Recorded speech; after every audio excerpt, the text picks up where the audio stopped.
환영합니다. 예, 안녕하세요. 네, 안녕하세요. 안녕하세요.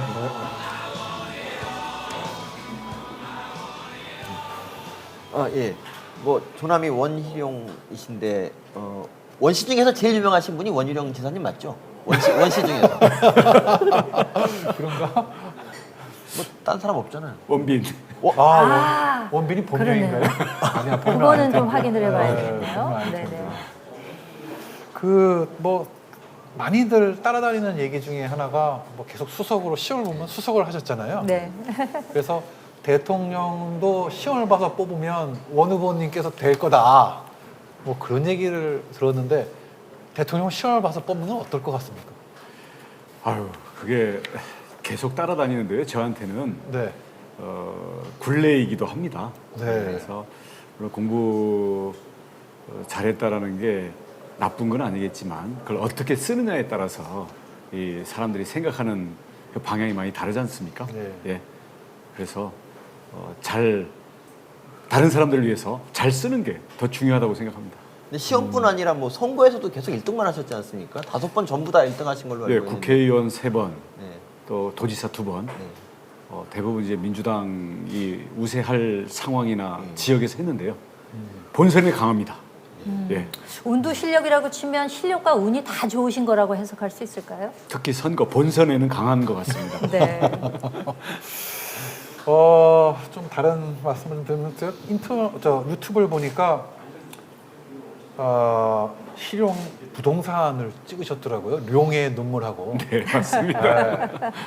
보면은 뭐 댓글 보니까 연기를 잘하신다. 네. 뭐 근데 제가 보기에는 처음 치고는 상당히 잘하시는 것 같긴 하더라고요. 기대 수준이 워낙 네. 낮으니까. 근데 뭐 웃기려고 찍은 건데 사실 별로 웃기진 않더라고요. 예. 예, 좀 더 웃기든가 아니면 내용이 더 임팩트가 있거나 했으면 좋았을 텐데 근데 저는 그걸 보면서 깜짝 놀란 것 중에 하나가 희용부동산 맨 마지막에 예. 희용정신과라는 명함이 떡 나옵니다. 예. 네. 그래서 저거를 제가 딱 정지를 시켜놓고 저 사람이 누군가 봤더니만 이름이 강윤형이라고 있어요. 희룡정신과 원장 강윤형. 예. 예. 근데 이 사람이 가상의 인물인가 하고 조회를 해보니까 부인이시더라고요. 제 아내입니다. 부인이 정신과 의사가 썼어요. 그러면 희룡정신과 2표도 나오는 겁니까? 희룡부동산에? 예, 일단 이거를 저 떡밥을 던져놨죠. 2표를 네. 찍으실 건가요? 근데 부인께서는 예전에 개원을 하시다가 접으셨더라고요. 예. 근데 저도 그렇지만 많은 분들이 정신과 의사랑 사는 게 어떠냐 이런 질문들을 하시는데 네. 정신과 의사랑 사는 느낌은 어떠십니까? 다른 사람들은 네. 정신과 의사 하면 심리를 다 꿰뚫어 보는 줄 알고 네, 그렇습니다. 굉장히 부담을 갖더라고요. 네. 저도 처음엔 그런 줄 알았어요. 근데 내 마음을 잘 모르더라고요. 그래서 네. 이게 직업으로서 대하는 거하고 네. 막상 특수관계가 되니까 네. 또 다르더라고요. 네. 그러니까 부인은 그냥 부인이지 정신과 의사가 아니라는 거죠. 그렇습니다. 저도 그렇습니다.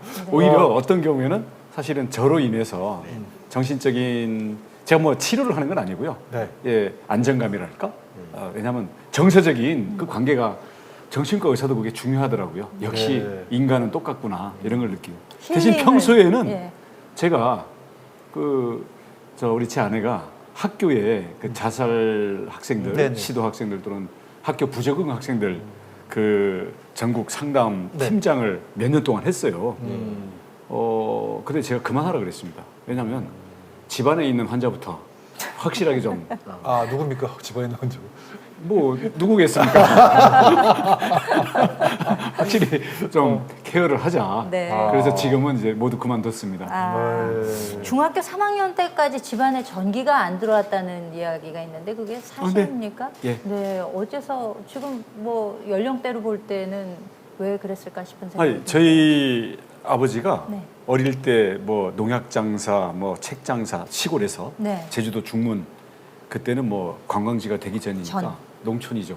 거기서 하다가 그나마 그것도 망해서 네. 산속으로 아. 가서 귤나무 심고 네. 그때부터 이제 감귤 농사를 지었거든요. 네. 근데 동네에서 떨어져서 과수원 산속에 있었기 때문에 전기줄 끌어올 돈이 안 되잖아요. 그래서 전기가 없었다. 예, 예. 네. 그래서 나중에는 우리 지금도 그 집에 삽니다마는 그 앞으로 큰 길이 나면서 네. 그때야 전기를 끌어왔죠. 네.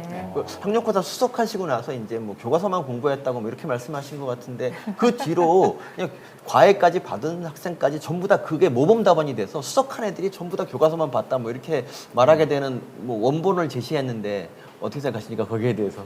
거짓말을 해서 죄송합니다. 그게 거짓말이었어요. 거짓말이었죠? 뭐 완전 거짓말은 아니죠.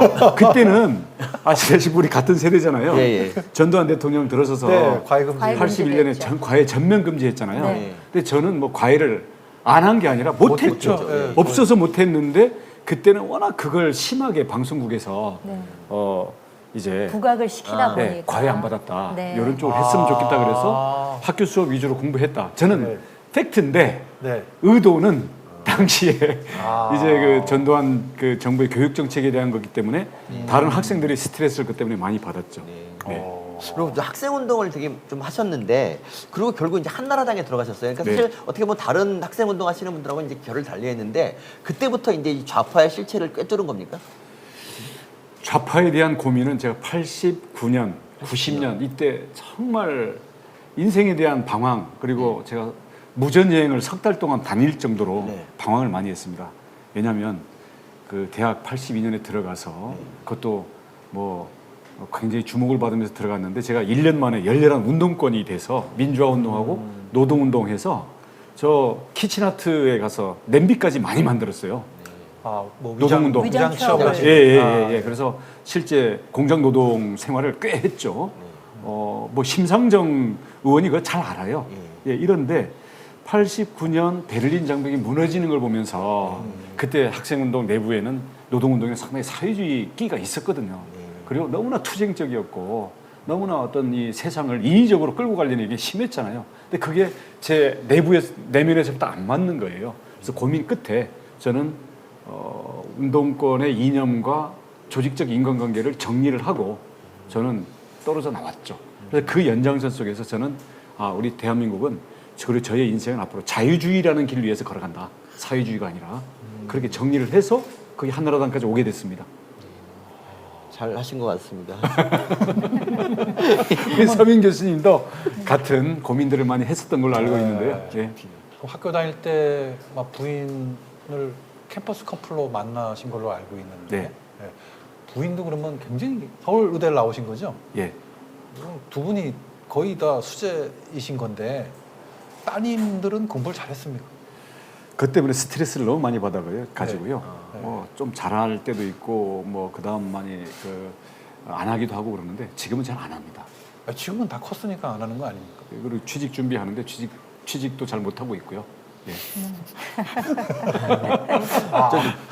대체가 아니 뭐 이렇게 하면 또 나중에 또 제가 항의를 받을 것 같아서 말을 조심해야 되는데 아니, 이게 공부 다른 부모님들하고 고민이 똑같습니다. 네. 공부를 못해서 취직을 못하는 건 아니잖아요. 네, 요즘 우리 20대 애들이 네. 20대 들어가서 뭐랄까 새로운 사춘기를 겪는다 그럴까? 옛날에는 이미 정해져 있는 거에 대해서 또 열심히만 하면 어느 정도 인정도 받고 그랬는데 지금은 전혀 다른 상황들이더라고요. 네, 그렇습니다. 뭐 이거 어떻게 보면 같은 동시대를 이제 네, 살았기 맞아요. 때문에 이제 예. 그 당시에는 뭐 입도 선매식으로 네. 대학만 졸업하거나 혹은 대학을 졸업하지 않아도 예. 본인이 원하는 능력을 발휘하는 그런 기회가 많았었는데 예. 요즘 MZ 세대들은 정말 힘겹지 않나 그런 생각을 많이 합니다. 예, 우리는 고성장 시대에 맞아요. 그리고 대신 사회의 민주화라든가 어떤 억압 이런 거에 대한 고민이었다고 한다면 네. 지금 젊은 저희 딸들을 비롯해서 젊은 우리 세대의 고민의 공통 코드를 보니까 제가 볼 때는 불안으로 느껴져요. 불안. 불안. 예, 미래에 대한 불안이죠. 네, 네, 네. 그리고 이 부모 세대보다 네. 내가 뭐 아무리 노력해도 잘 될 것 같지 않은 이런 것들 때문에 참 저희들이 뭘 어떻게 해야 되나 이런 부분에 대해서 훨씬 더 고민을 많이 해야 될 것 같아요. 그런 게 느껴지실 때는 따님한테 뭐라고 얘기를 해주시나요? 잘못 얘기할 때는요. 네. 아주 대신 생각들이 자유롭고 네. 아주 솔직해요. 그리고 둘로 말하지 않고 바로 정직하게 그 돌직구들을 많이 던지기 때문에 네. 저희 딸이 둘인데 둘 다 돌직구입니다. 그래서 제가 많이 좀 들으려고 그러죠. 예. 어떤 데는 토론도 합니다만은 네. 제가 못 이길 때가 많아요. 원래 이제 그럴 때는 여기 전문가가 있어요. 김대동이라고. 그분이 약간 이렇게 말합니다.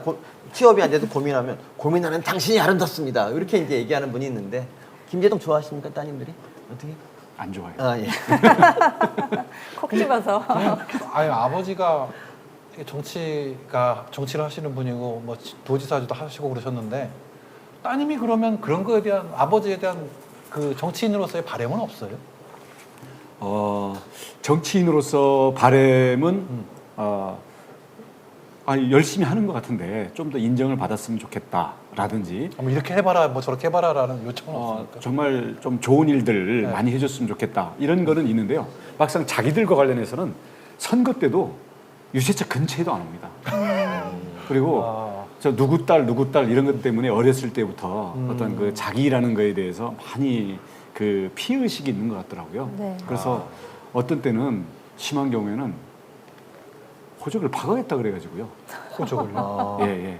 이름을 바꾸겠다고 자꾸 자기 그 이름이 인터넷 검색하면 나오니까. 그렇죠. 자녀들 이렇게 예, 해서. 자꾸 예. 자기는 얘기를 안 했는데 어느 정도 시간이 지나고 나면 자기를 그냥 봐주는 게 아니라 누구의 딸로 보아서 불편해 죽겠다는 거예요.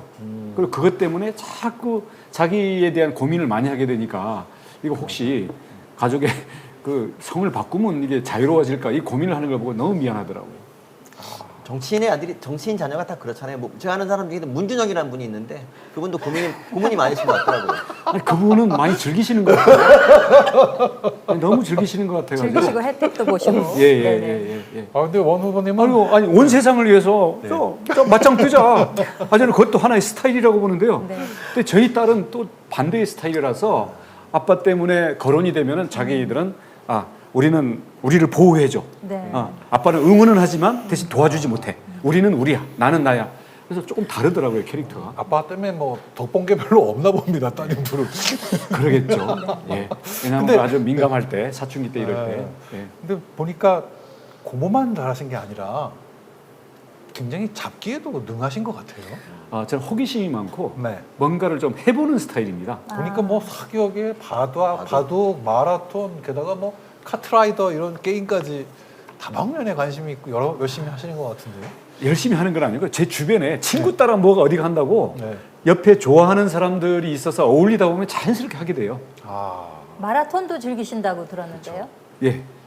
한 7, 8년 열심히 했었죠. 네. 네. 국회의원 시절에. 네. 18년이면 오래 하셨네요. 풀코스 8번 뛰었으니까요. 어. 예.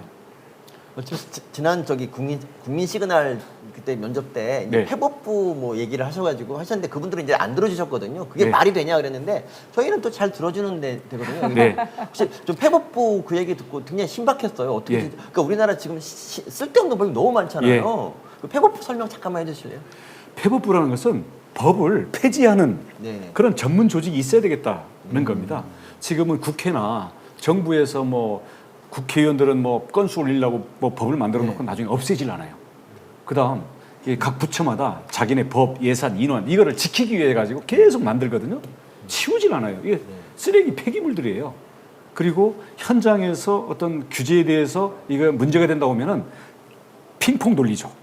그다음 시간 끌다 보면은 2년, 3년 지나면 지쳐서 다들 그냥 손들거든요. 그래서 이런 식으로 해서는 안 되겠다. 그럼 어떻게 할 거냐? 뭐 대통령 직속이든지 지금 기획재정부라든지 이런 좀 가장 센 이런 정부 부처에다가 폐법 규제 개혁 기능을 넣어가지고요. 저는 옵션을 몇 개 걸고 싶어요.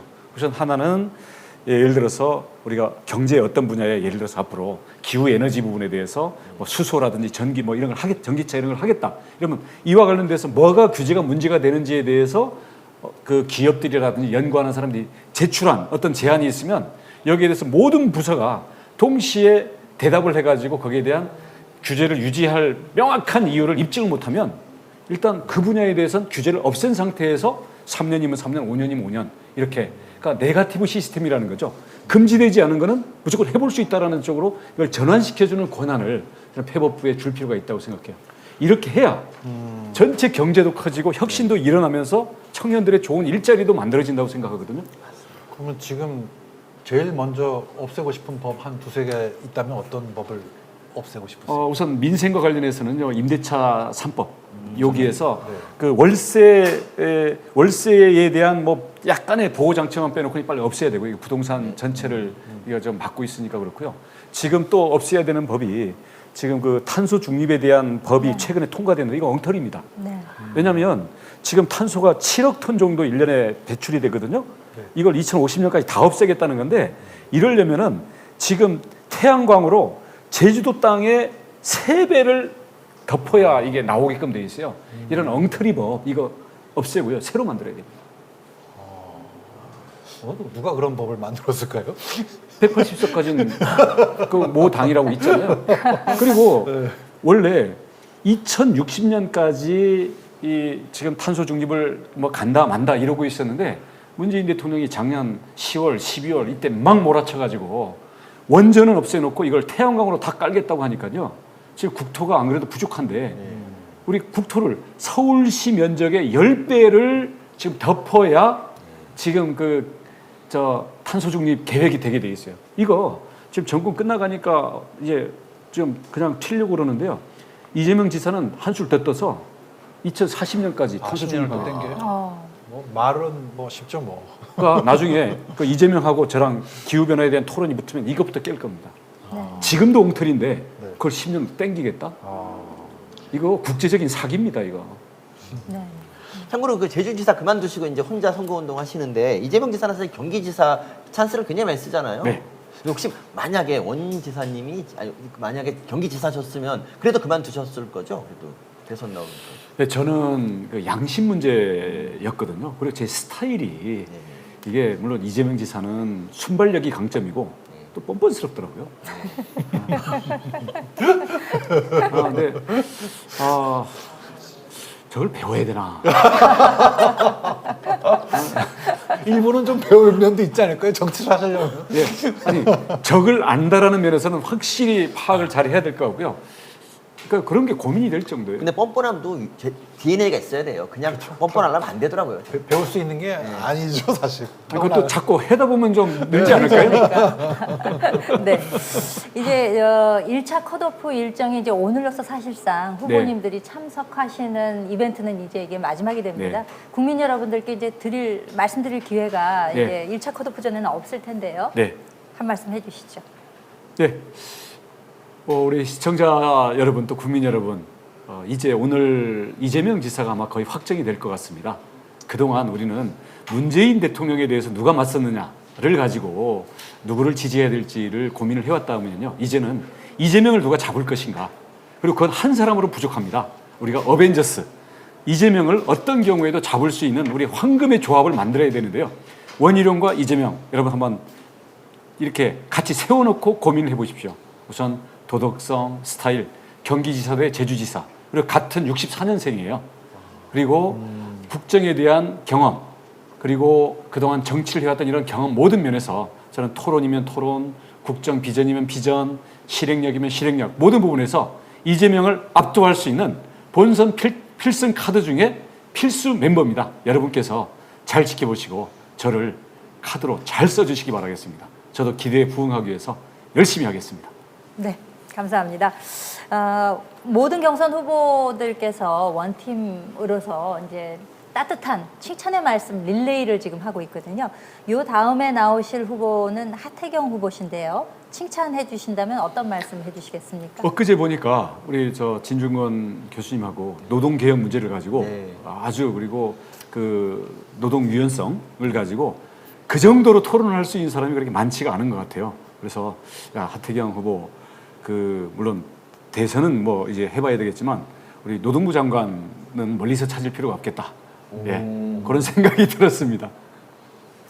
네, 감사합니다. 네, 이렇게 해서 원희룡 후보님과 말씀을 나눠봤습니다. 혹시 1분 남았는데 시간이 1분 정도 남았는데 혹시 한 가지 질문 더 내주해 하시겠습니까? 주시는 사모님께 뭐 한 말씀이라도 따님한테 뭐 영상 편지 이런 거라도 한번 들어볼까요?